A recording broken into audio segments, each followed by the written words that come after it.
আসসালামু আলাইকুম। আজকে একটা পটলের প্রিপারেশন নিয়ে এসেছি যেটা খুবই সহজ, যে কেউ যে কোনো অবস্থাতেই বানিয়ে নিতে পারে।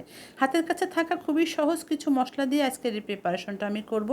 এখানে আমি কিছু ফ্রেশ পটল নিয়েছি, যেটা এখন বাজারে খুবই অ্যাভেলেবেল।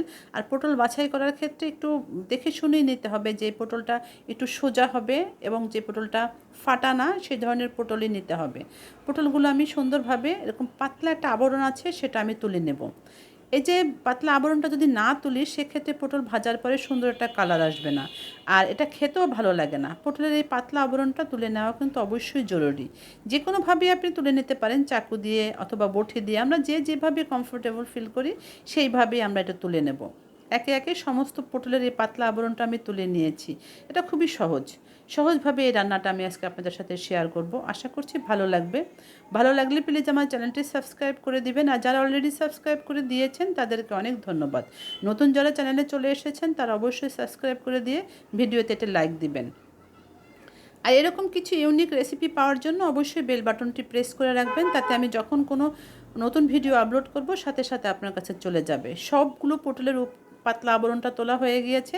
আমি এটা আবার একটু ধুয়ে নেব, আর দুই সাইডে যে বোটার অংশ আছে সেটা আমি একটু বেশি করে কেটে নেব, তাতে দেখতে ভালো লাগবে। সুন্দরভাবে কেটে তারপরে আমি বটি দিয়ে মাঝখানে স্লাইস করে নিয়েছি। চাকু দিয়ে করতে গেলে একটু এবড়ো থেবড়ো হয়ে যায়, তাই আমি বটি দিয়ে সুন্দরভাবে করে নিয়েছি। এবার চামচ দিয়ে এই যে একটা ভিতরে যে একটা বিচি আছে, এর যে মাংস আছে, যে বিচি আছে, সেগুলো আমি তুলে নেব। এই চামচ দিয়ে এটা তুলে নেওয়ার সময় একটু খেয়াল রাখতে হবে যে এটা যেন সুন্দরভাবে তুলে নেওয়া হয়। যত সুন্দরভাবে তুলে নেওয়া হবে, যত স্পেস করা হবে, ততই ভিতরে পুরটা বেশি বসবে, আর এটা খেতে কিন্তু ততটাই টেস্ট হবে। তাই চামচ দিয়ে একটু সাবধানে এই ভিতরের যে বীজগুলো আছে সুন্দরভাবে তুলে নিতে হবে। আর একটু খেয়াল রাখতে হবে এখানে যেন ফেটে বা কোনোভাবেই চিড়ে না যায়, সেক্ষেত্রে কিন্তু এটা ভাজার সময় ভিতরে তেল চলে যাবে আর খেতে ভালো লাগবে না। সবগুলো বীজ আমি তুলে নিয়েছি, এবং যে পটলের একটু বীজটা মোটা হয়ে গেছে, একটু বাতি হয়ে গেছে, সেটা আমি ফেলে দিব। তা না হলে এটা খাওয়ার সময় মুখে পড়লে ভালো লাগে না। আপনি চাইলে এটা রেখে দিতে পারেন। সবগুলো বীজ আমি এখানে নিয়ে হাত দিয়ে একটু চটকে নিয়ে একটু সফট করে নিয়েছি। এখানে কিছু মশলা দেব যেটা আপনার হাতের কাছে একদমই অ্যাভেলেবেল। 3টা কাঁচামরিচ দিয়েছি এখানে আমি কুচি করে, রসুন দিয়েছি 4-5টা কোয়া, আর হাফ কাপ দিয়ে দিলাম পেঁয়াজ। পেঁয়াজটা কিন্তু আমি কুচি করে দেইনি, কিউব করে কেটে দিয়েছি।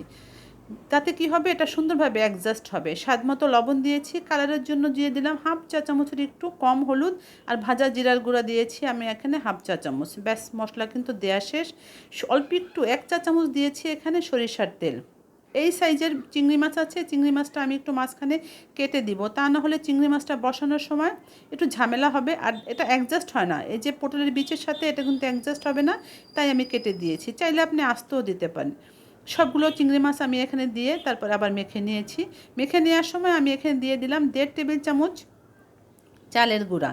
এখানে আটা, ময়দা কিংবা বেসন দেয়া যায়, তবে বেসন দেওয়ার ক্ষেত্রে আমি বারবারই একটা কথা বলি, বেসন দেওয়ার সময় বেসনটা একটু হালকা খোলায় টেলে নিতে হবে, তা না হলে এর কাঁচা একটা গন্ধ থেকে যায়, খেতে ভাল লাগে না।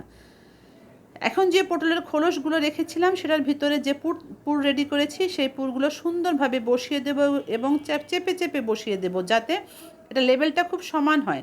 তা না হলে যদি পুরটা বেশি দেয়া হয় আর লেভেলটা উঁচু হয়ে যায়, সেক্ষেত্রে কিন্তু ভাজতে ভালো হবে না। শুধু উপরের অংশটাই যেটুকু উঁচু থাকবে সেটুকুতেই কালার আসবে, আর সবটাই সেদ্ধ হবে না, কালারও আসবে না। তাই এটা দেওয়ার সময় এরকম চামচ দিয়ে একদম সুন্দরভাবে প্রলেপ করে বসিয়ে দিতে হবে, আর একটু চেপে বসিয়ে দিতে হবে। ফাঁকা থাকলে সেক্ষেত্রে খুলে আসার একটা পসিবিলিটি থাকে। আমি যেভাবে বসিয়ে চেপে চেপে দিয়েছি ঠিক এভাবেই দিতে হবে। পটলের এই প্রিপারেশনটা কিন্তু খুবই মজার খেতে। যে কোনো গেস্ট অথবা যে কোনো খাবারের সাথে, আপনি সাদা ভাত বলেন, পোলাও, খিচুড়ি কিংবা বিরিয়ানি, সব কিছুর সাথেই খুবই ভালো লাগে।